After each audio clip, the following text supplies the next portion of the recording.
My husband's best friend bet him I'd cry when they served me divorce papers at Christmas dinner.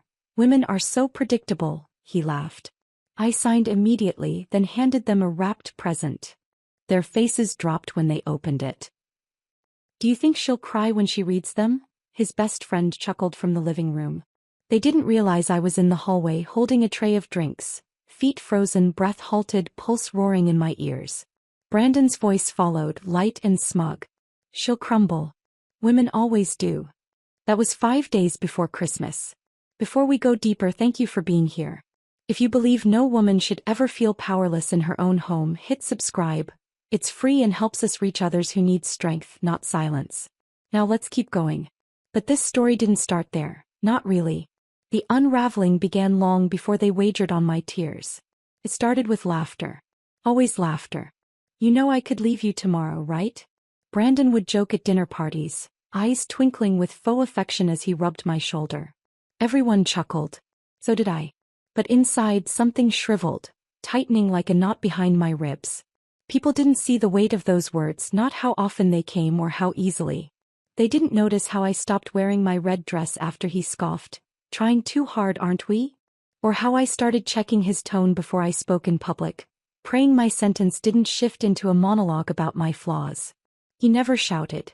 Never raised a hand. Brandon was smarter than that. His words were blades dipped in honey. Don't embarrass me in front of my boss. You know you're lucky I'm still here. I mean, come on, what else would you do without me? Each comment arrived with a grin, a chuckle, a clink of his whiskey glass. I'd smile back. I had learned to smile. At first I defended him to friends. He's just sarcastic, I told Jenny, my childhood best friend, after she caught one of his remarks at a barbecue.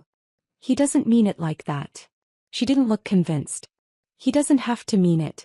You look like you're disappearing. Maybe I was. I stopped posting on social media. I started missing book club meetings. Calls from my sister went unanswered more often than not. My world became smaller, centered around Brandon's moods, his rhythms, his thresholds. He liked control. Subtle control. When my mother came to visit, he made sure to remind me how messy I'd left the kitchen.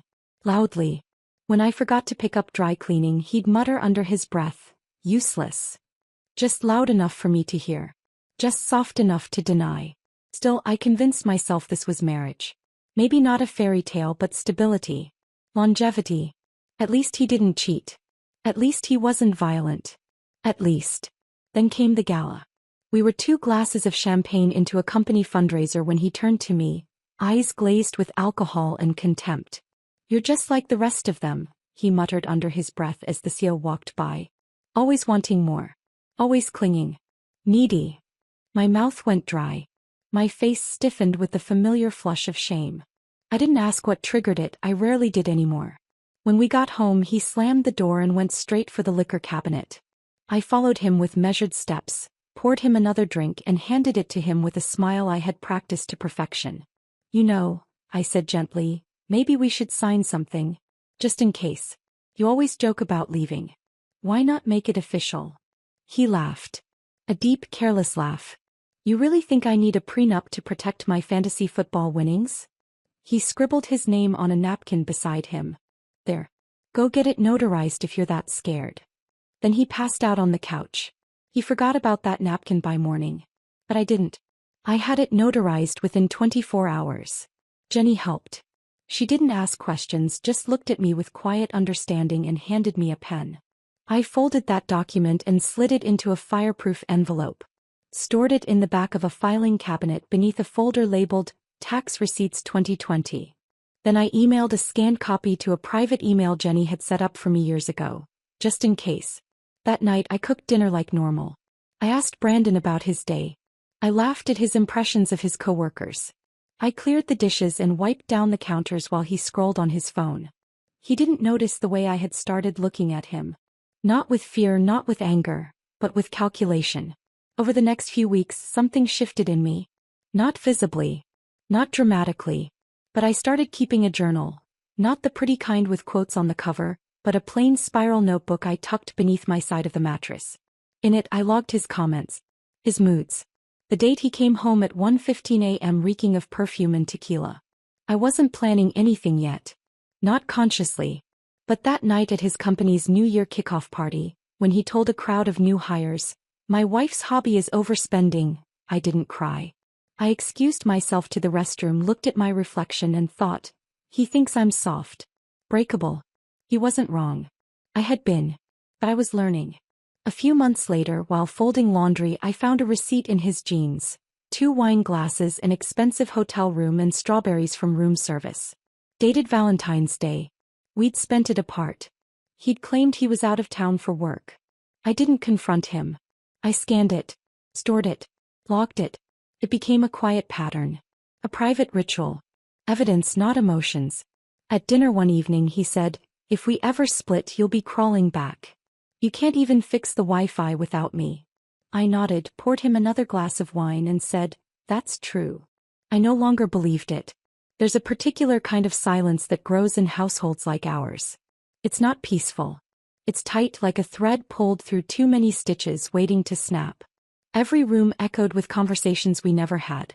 Every smile I wore came with a side of nausea. Then one night I woke to a nightmare, his voice in my dream echoing, "You'll have nothing." I sat up, sweating, heart pounding.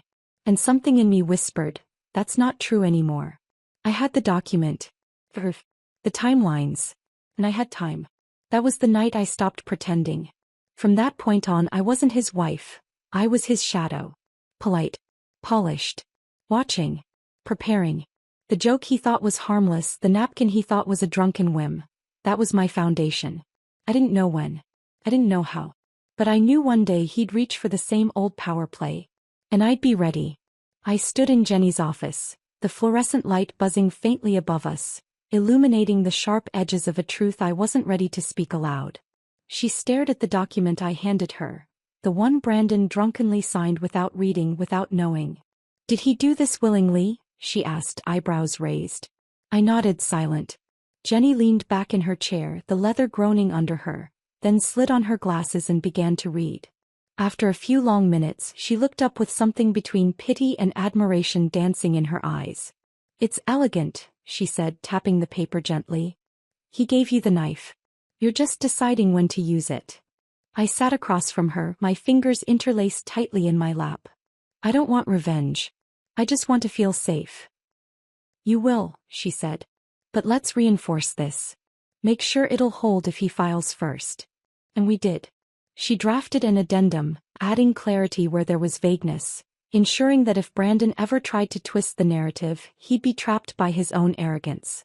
We included provisions he'd never think to contest: spousal protections, financial splits, evidence of voluntary signing. He had written his name. Dated it. In his handwriting. No coercion. No pressure. Just a smug moment turned irreversible. Jenny gave me a flash drive, a printed copy, and a look I hadn't seen from her since we were kids plotting mischief behind our school library. Except this time it wasn't mischief. It was war strategy.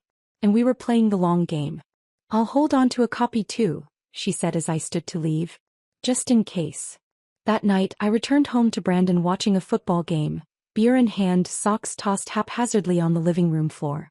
I paused at the threshold, watching him laugh at a replay, the noise from the TV bouncing off the walls like echoes from a life I no longer belonged to. "Dinner's almost ready," I said. He grunted in acknowledgement. That was the beginning of my performance. And I played the role better than I ever thought I could. I became the wife he bragged about, polished, pleasant, poised. When he made comments about my spending habits in front of friends, I laughed along. When he bragged about his promotion at his company's annual party, I kissed his cheek and toasted him with a bright smile, even though I knew he got the job because his supervisor wanted him gone from his current department. I no longer argued when he was cruel. I complimented his taste in wine, his choice of restaurants, even his new aftershave, though it smelled nothing like the one he used when we first met. He thought I was softening. What he didn't see was that I was sharpening. Brandon began to relax again, believing the fire in me had burned out. His behavior grew more careless. More entitled. He started coming home late without excuses. Left his phone face up on the counter, messages flashing briefly across the screen from numbers saved without names. I saw one from Mem. It read, "Tonight? Same hotel?" He left for the gym 10 minutes later. I opened our shared laptop, synced his phone's data to my cloud folder, and forwarded the screenshots to the private email Jenny had set up for me. I didn't cry. I didn't even flinch. Instead, I went to the kitchen and made lasagna, his favorite. He came home to a hot meal and a warmer smile. It was the best he'd eaten all week. At a barbecue a few weeks later, his best friend Nate cornered him near the grill, beer sloshing as he gestured animatedly. "She'll fall apart if you leave her, man," he laughed. "Too dependent. You've got it made." I was standing a few feet away, carefully arranging a fruit tray. I didn't flinch then either. Instead, I placed the strawberries in a perfect spiral, one red slice at a time. Brandon joined me moments later and wrapped his arm around my waist, pressing a kiss to my cheek like he hadn't disappeared the night before without explanation. "You look beautiful today," he said. I smiled. "Thank you, sweetheart." The day after the barbecue, I started recording phone calls. Only the ones that mattered. The quiet conversations when he slipped up, said too much, laughed too hard at things no loving husband should laugh at. I labeled each file by date and stored them meticulously. I felt like a spy in my own home. But I wasn't seeking revenge. Not then. I was building a parachute. Quietly. Carefully. Because when you live in a house made of cracks, you don't wait for it to collapse. You learn where to step and when to jump. I even bought a planner and began marking days with tiny symbols. An X for his late returns, a star for suspicious charges, a dot for lies I could prove. To anyone else it looked like grocery lists and meal plans. To me it was a map. Eventually I stopped reacting at all. I became a mirror. He saw in me only what he wanted to see. A woman who had stopped resisting, who had shrunk herself to fit neatly into the narrow space he'd carved for her. And so he got bold. He started leaving cash out in the open, large withdrawals he never explained. He went on business trips with luggage full of cologne and pressed shirts he never used for Zoom calls.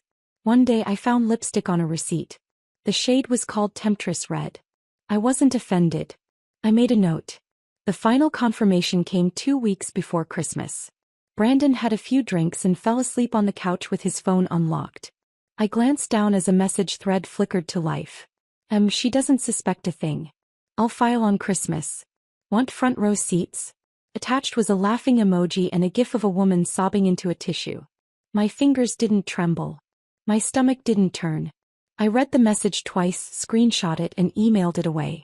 Then I deleted it from the conversation entirely. That night as I lay beside him, I stared at the ceiling and thought about candles, cranberries and carved turkey. Christmas. He was planning my downfall like a party trick. He thought I'd break. But I'd already chosen the date. The witnesses. The setting. He wasn't the only one with a performance prepared. Because he'd forgotten something critical. When you hand someone a knife, you don't get to act surprised when they learn how to wield it. The Christmas table gleamed like something out of a magazine. Perfect, curated, falsely warm. A flickering garland framed the windows, candles flickered in glass holders, and the roast turkey glistened beneath Brandon's carving knife as he grinned like the proud patriarch. He wore the sweater I bought him last year, maroon with small reindeer stitched across the chest. The irony of that, me dressing the man plotting my undoing, was not lost on me. My sister Beth passed around her famous spiced wine, cheeks flushed from both the heat and the alcohol. Brandon's parents chatted about their retirement plans. Everyone looked so content, so unaware. I moved among them like a hostess on autopilot, refilling glasses, smiling with my teeth but not my eyes. Beneath my dress, my legs trembled, not with fear but with anticipation. My heart beat a steady rhythm. Tonight. Tonight. Tonight. Brandon caught my eye once while slicing the turkey and winked. He had a look about him. Overconfident, self-satisfied, the way he used to look before his sales pitches closed. I matched his smile with one of my own, warm and unreadable. Let him believe he'd won. Best bird yet, his dad said, chewing with gusto. Steph's perfected the recipe, Brandon added, placing the platter on the table like a trophy. She's had plenty of practice. What is this, our 7th Christmas? 8th, I corrected gently, sitting across from him. He raised his glass. Well, here's to 8 more. Or, however many we last. His voice held that cruel lilt again, the one he coded in humor to keep his jabs casual, deniable. Laughter rose around the table. I chuckled too, brushing a non-existent crumb from my napkin. As plates emptied and the buzz of wine settled into the room, I noticed Brandon's best friend, Nate, whisper something in his ear. Nate was already tipsy, eyes glassy, smirk lopsided. Brandon nodded and stood up, slowly tapping his glass with a butter knife. "All right," he said, clearing his throat. "Before dessert, I have a little something for my lovely wife." I glanced at Beth, who gave me a smile of genuine delight, expecting maybe a necklace or a handwritten note. Brandon reached into his blazer, pulled out an envelope and walked over with the smugness of a man who believed he was delivering a grand finale. "Merry Christmas, babe," he said, placing it in front of me. A quiet chuckle escaped Nate. No one else laughed. The envelope was out of place, plain white, no bow, no card. I looked at it for a moment before opening it calmly. The table hushed.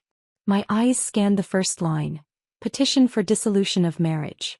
Already signed. Already filed.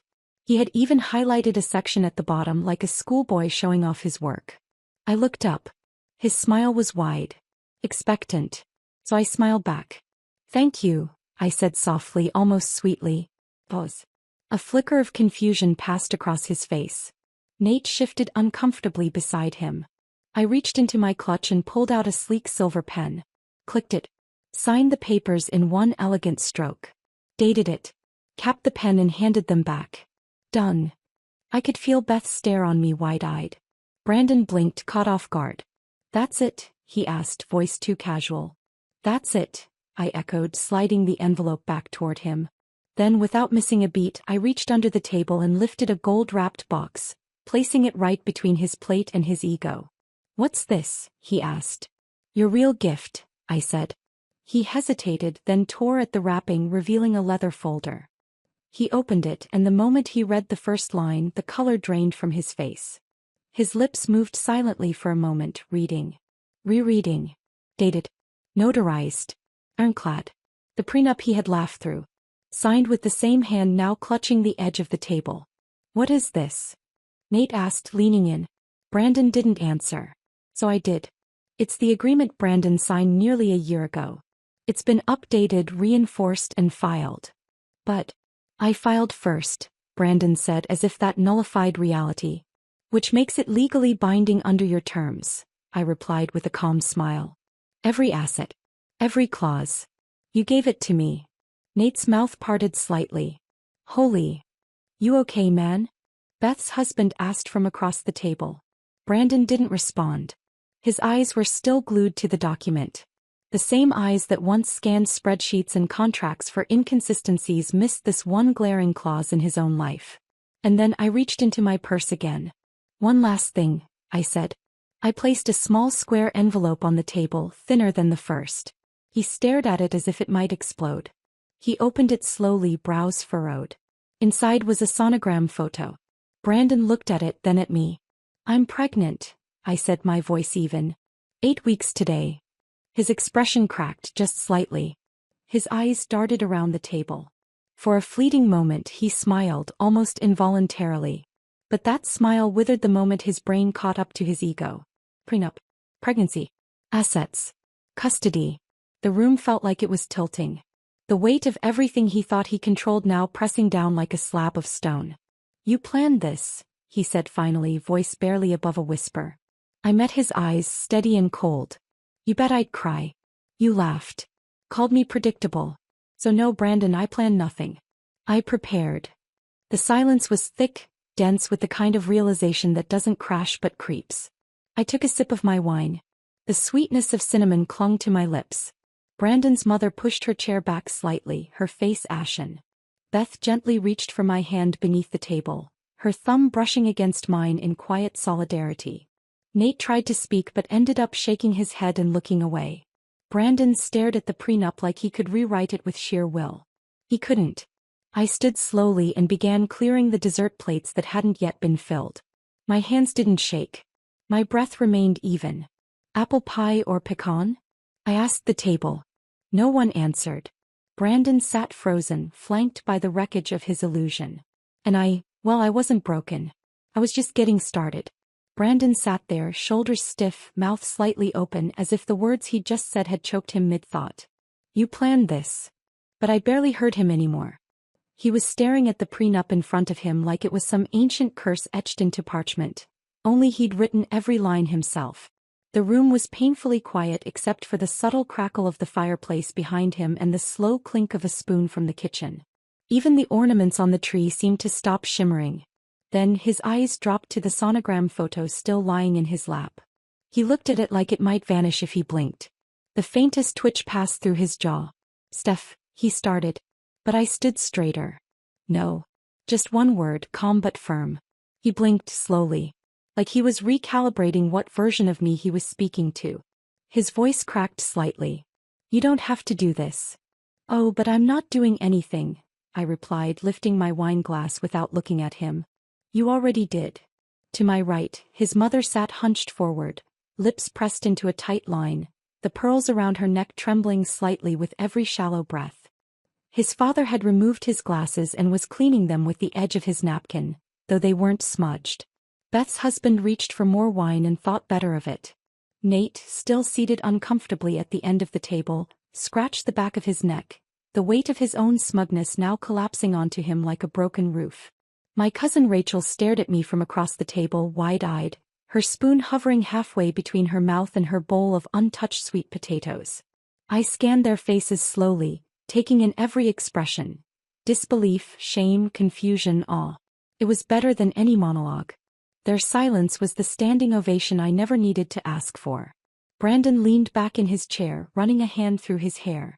It was something he did when he realized he'd lost control. I'd seen it before, during arguments with his boss, while trying to talk his way out of a late credit card payment, or when a deal fell through and there was no one left to blame. He looked around as if someone might save him. "I didn't." "You thought I'd beg," I said quietly. My voice didn't waver. My hands didn't tremble. "You thought I'd fall apart. You were half right." He looked at me again, eyes narrowed. I continued. "Until today." He swallowed. Loudly. That was the moment I saw fear slip in. Not the theatrical kind, no shouting, no tantrum. Just a flicker. A sliver of something real in a man who'd always seen consequences as optional. Brandon opened his mouth again, but before he could speak, his phone buzzed against the polished wood of the table. He glanced at it. Another buzz. Then a third. He picked it up slowly, unlocking it with a shaky thumb. And there was the email from Jenny. Subject line: prenup confirmation, legally binding. I watched his face twist in slow, quiet horror as he read the words. Each sentence tore a layer off his bravado. His thumb scrolled quickly. His lips parted. His skin paled. He reached the bottom, where Jenny had signed it with the firm's letterhead and her usual touch of elegance. She had even attached backup copies with metadata timestamps and everything. Ironclad. "Tell her it doesn't count," he muttered, gripping the phone like it might change. Another buzz. This time it was from his father's email app.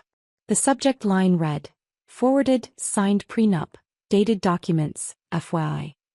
The man he once referred to as a legal dinosaur had just received proof that his golden boy had handed over everything on a silver platter. Brandon lowered the phone like it had burned him. I turned toward Beth, who had been quietly watching everything unfold. "I could go for something sweet now," I said softly, my voice almost cheerful. "Can you pass the pie?" "Which one?" she asked, recovering quickly. "Apple. And whipped cream, please." As she began slicing into the pie, I stepped away from the table, moved to the buffet counter and retrieved a clean plate. Brandon's eyes followed me, still wide, still trying to catch up. I returned to the table and sat beside my sister, placing the pie gently in front of me. From my seat I turned to him one final time that night. "I'll have the locks changed tomorrow," I said simply. He looked like he'd been struck. Then I picked up my fork, took a bite of pie and smiled, not to provoke him, not to perform. Just because the cinnamon was warm, the crust buttery, and the taste reminded me of something I'd forgotten long ago. "Peace." Brandon pushed his chair back, the legs scraping across the hardwood. "You think you've won," he said. I didn't respond. He didn't deserve a reply.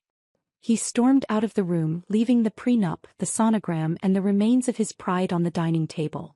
For a few seconds no one spoke. Then Beth exhaled sharply beside me. "I always hated that sweater," she muttered. Laughter flickered through the room, soft, unsure at first, then growing. Rachel laughed nervously.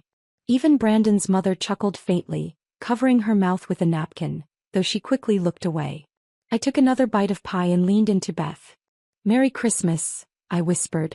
She rested her head briefly against my shoulder. There were no fireworks. No shouting. No overturned chairs or broken dishes. Just a quiet unraveling of power, measured in glances and documents, and a single slice of dessert. The room shifted that night. Not because I changed the dynamic, but because I reclaimed it. Beth stayed the night. After Brandon slammed the door behind him, she just looked at me and said, "You're not waking up alone tomorrow." She didn't have to say more. We slept in the guest room, me curled on my side, one hand resting on the gentle rise of my belly. Her hand brushed mine briefly in the dark, wordless and warm. I hadn't realized how tightly I'd been holding my breath for the past few years until that night. When I finally exhaled, it felt like someone else's breath, someone I didn't recognize. By morning, Brandon was gone. No note. No call. Just silence. I came downstairs and found the coffee pot cold, the front door locked from the inside, and his keys missing from the hook. I made myself breakfast for the first time in weeks without having to second-guess the clink of my fork or the sound of the toaster popping. By 9 a.m. I had the locksmith on the phone. "Emergency or standard change?" "Standard," I said, then paused. "But make it fast." He came that afternoon. A quiet man with kind eyes who didn't ask questions when I handed him Brandon's old keys and said, "Make sure none of these work anymore." When he left, I stood in the foyer with a new key in my hand and realized this was the first thing I'd owned alone in years. Not the house itself, not yet, but the feeling. The certainty. That evening I moved into the master bedroom. It still smelled like his cologne, faint traces of something expensive and cold. I opened every window, let the December wind run through the space, stripped the sheets and bundled them into trash bags. I found an old box of sandalwood candles in the closet, ones I used to love before he said they gave him headaches. I lit 3, set them on the dresser and watched the light shift across the walls like they were dancing just for me. The next day his mail started arriving with red stamps across the envelopes. Final notice, past due, immediate action required. I stacked them neatly on a side table near the door. I didn't forward a single one. Jenny called that evening, her voice practically bubbling. "You won't believe this," she said. "Actually, you will. Brandon's lawyer called this morning. His face must have been priceless when he realized what you've been sitting on." I smiled into the phone, curling into my blanket. "Is it official?" "He lost 70% overnight," she replied. "And with a baby on the way," she paused for dramatic effect, "he's going to be cutting a check so big he'll need a payment plan." My smile widened, not for the money, not even close, but because I could finally sit in my own living room without bracing myself for war. "I'm proud of you," Jenny added softly. That nearly broke me. "Thanks," I whispered, "for staying when I didn't even know I needed someone. You've always been strong, Steph. You just finally let yourself believe it." The fallout was quiet at first, like snow melting instead of avalanching. Some friends unfollowed me. Some chose sides. A few sent me cautious texts full of disclaimers and, "I'm not taking sides," but others were bolder. One message from a woman I hadn't spoken to in 2 years simply read, "I wish I had your strength." A bouquet of peonies arrived at my doorstep days later. No name, just a card. "About time. C. Brandon's assistant. Claire." I smiled and placed the flowers on the mantel. Of course she knew. It was only a matter of time before word spread at his office. The man who had once made jokes about training wives like interns suddenly lost his audience. His best friend Nate stopped laughing in meetings. The comments stopped. The swagger. Apparently his team noticed he'd been leaving early, muttering under his breath, ignoring deadlines. I overheard Beth's husband on the phone with someone later that week. "Nah man. He's been off. Like, haunted. Haunted. Good." The man who once said I'd be nothing without him now walked alone at lunch, forgotten in a world that once cheered for his cruelty. Me. I started buying lavender soap again. I painted the nursery soft sage green, a color he once called pointless. I hung tiny string lights around the window and placed a stuffed giraffe in the corner. I started lighting candles after dinner and drinking herbal tea in the sunroom, barefoot, unbothered. One evening I caught myself humming while folding laundry, something I hadn't done since my second anniversary. I bought new bedsheets, white with tiny gold stars, and slept diagonally across the mattress because I could. One afternoon I passed Brandon on the street. He was coming out of a bank, talking into his phone, looking irritated. He didn't notice me. Or maybe he did but didn't know what to say. I kept walking. Later Jenny sent me a screenshot. Brandon's firm had removed his name from the quarterly newsletter. I replied with a single thumbs up emoji.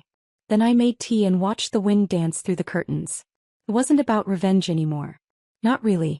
It was about small things. Freedom. Peace. A slow, steady rebuild of a life that belonged to me. And the quiet realization that the woman he tried to break was now the one who had rebuilt everything without him. The first time I felt her kick, I was standing barefoot in the kitchen, humming along to an old Nina Simone record while slicing peaches for a pie. It was so soft at first I thought I imagined it. A flutter like a wing brushing the inside of my belly. Then it came again. I dropped the knife. Both hands flew to my stomach and I stood there, stunned and smiling, tears catching me off guard. It wasn't just a kick. It was a reminder. A rhythm. A message. You're not alone. He was real. Growing. Strong. And so was I. That night, I wrote in my journal for the first time in weeks. I kept the entry short but deliberate. This baby will never hear yelling through a door. Never feel like they're walking on glass. Never confuse fear for love. I underlined the last line twice. My world had gotten smaller, but warmer. Softer in all the right places. My cousin Elena moved into the guest room during my second trimester. She arrived with 2 suitcases and a basket of homemade lavender muffins, wearing her usual oversized hoodie and the same gold hoops she'd worn since college. "I'm not letting you do this alone," she said. "And anyway, you need someone to stop you from eating pickles and ice cream together." We fell into a rhythm almost immediately. She worked remotely from the kitchen table, wore fuzzy socks in July, and didn't ask about Brandon unless I brought him up, which I rarely did. That part of the story was no longer worth repeating. Jenny dropped by every few days with groceries and warm casseroles and baby name books with silly post-it notes inside. Page 37. Do not name her Tiffany. Not because it's a bad name, she explained once, laughing over tea. Just because I had a Tiffany in middle school who cut my hair with safety scissors during art class. We laughed more in those months than I had in years. We didn't talk about court filings or lawyers or any of the old wounds Brandon left behind. We talked about recipes, crib colors, what kind of stroller folded easiest, and whether her ex was secretly stalking her Pinterest boards. It was the first time in a long time that silence wasn't something I feared, but something I shared. The baby's room took shape slowly. I painted the walls soft yellow and filled it with thrifted furniture I refinished myself, one coat of warm paint at a time. A rocking chair arrived in a giant box, and Elena spent 3 hours trying to assemble it before throwing down the instructions and declaring, "This is your villain origin story." We laughed until our faces hurt. One quiet Sunday I pulled a box from the back of the hallway closet. I knew what it was the moment I touched it. The slight crackle of the satin ribbon, the faint scent of cedar clinging to the edges. Our wedding photos. I sat on the living room floor and opened the lid. There we were, frozen smiles and vows wrapped in white lace. His hands around my waist. My eyes full of dreams that had since burned to ash. I didn't cry. I didn't even flinch. I slid each photo into a separate envelope and labeled the box, "To release." Then I drove to the donation center, handed it over without ceremony and walked away lighter. I stopped at a bookstore on the way home. Bought a blank journal with a leather cover and thick ivory pages. That night I titled the first page, "Plans That Are Only Mine." I wrote in it every evening. Some entries were long. Some just a single word. But every one of them belonged to me. By the time Christmas came around again, the air inside the house smelled like cinnamon and pine instead of tension. The dining table was smaller, cozier. No theatrical centerpieces. No wine glasses used as weapons of charm. There was laughter. Real laughter. The kind that bubbles up without effort. Beth brought her toddler who kept dropping mashed potatoes on the floor and yelling, "Oh," with the pride of a magician pulling off a trick. My dad carved the turkey while Elena tried and failed to make vegan gravy. Jenny brought a date, her first in a year, and I didn't feel envious. I felt full. And next to my sister's son sat a brand new high chair, white with little yellow stars, holding the love of my life. My daughter. She had his eyes maybe. But the rest? All mine. Her cheeks were full and pink from the cold. Her tiny fingers gripped the edge of her tray while she babbled nonsense like it was the most important speech ever given. I didn't spend the evening watching the door. I wasn't checking my tone. I didn't rehearse answers in my head or wonder if someone's compliment might trigger a jab. I was present. Every bite of food. Every shared glance. Every story told between courses felt like a celebration. Not of survival but of something new. After dinner, I curled into the armchair by the fireplace, my daughter asleep on my chest, her tiny breaths warming the fabric of my sweater. Everyone else had drifted to the kitchen or gone out for a late walk, but I stayed behind, holding her, surrounded by the kind of peace that used to feel fictional. I took a sip of my cocoa and whispered to her softly, "He said I'd be nothing without him." She stirred slightly, her fingers curling. I kissed her forehead and smiled. "Turns out," I murmured, "I'm everything without him." This story of calm power and perfect timing gave you chills. Hit that like button right now.